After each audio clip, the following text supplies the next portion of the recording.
On va finir avec Nicolas. Super, bien, merci.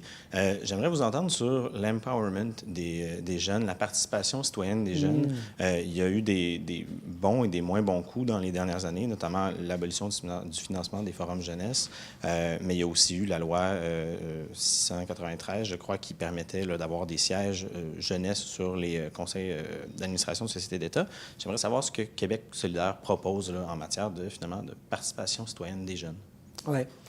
Ben, on est complètement avec vous dans cette idée que être jeune, c'est pas être actif dans 10 ans. C'est qu'on est déjà des citoyens et des citoyennes en action.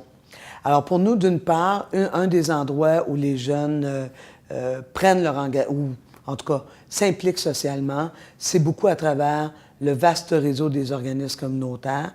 Tu vas parler des forums jeunesse, certes, mais je vois les jeunes dans les centres de femmes, dans les maisons de jeunes, dans les camps d'été pour les jeunes.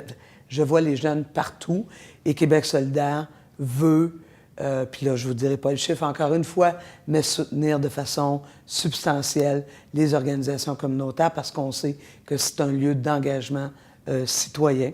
Je pense aussi qu'il y a de l'espace dans la valorisation de l'engagement citoyen, dans une réforme des normes du travail, par exemple, pour Québec solidaire, en plus d'augmenter le salaire minimum à 15 $ l'heure, qui est une façon de dire, ben, vous pouvez aussi dégager du temps pour faire autre chose. On veut aussi soutenir des congés payés et des congés qui pourraient servir, par exemple, à pouvoir s'engager socialement.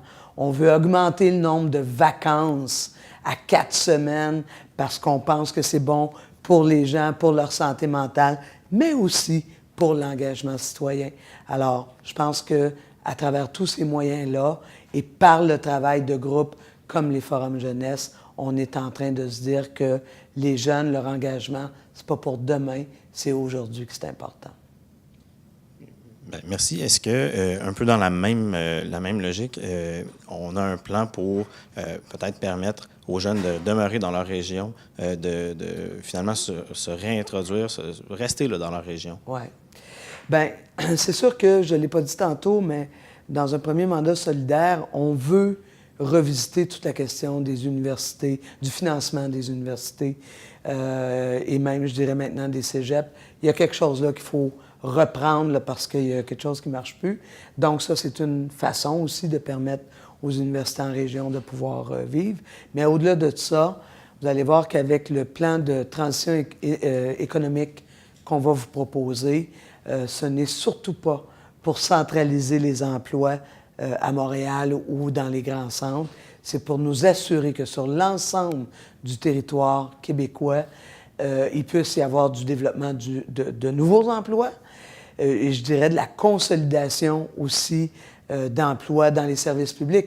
Parce que ça a été ça l'impact des dernières années. Ça veut dire les compressions budgétaires ont fait en sorte que, par exemple, des jeunes infirmières ne peuvent pas exercer dans leur région parce qu'il n'y a pas de poste dans leur région. Faire en sorte que les enseignants-enseignantes, on a tellement comprimé les budgets au niveau primaire et secondaire qu'on fait qu'il y a eu des coupures de postes au niveau des profs, au niveau du personnel de soutien ou du personnel professionnel. Bien, nous, on veut réinjecter de l'argent là-dedans. Donc, c'est toutes sortes de façons que vous allez voir qu'on va arriver pour assurer que les gens vont demeurer soit dans leur région ou envie d'aller travailler en région. Et je pense notamment aux nouveaux arrivants. Dans mesure où tu as des conditions de travail intéressantes, dans mesure où tu as des ressources qui soutiennent l'intégration, je pense que l'immigration aussi, les gens issus de l'immigration peuvent être intéressés à nos régions du Québec. Ça répond à ta question? Oui.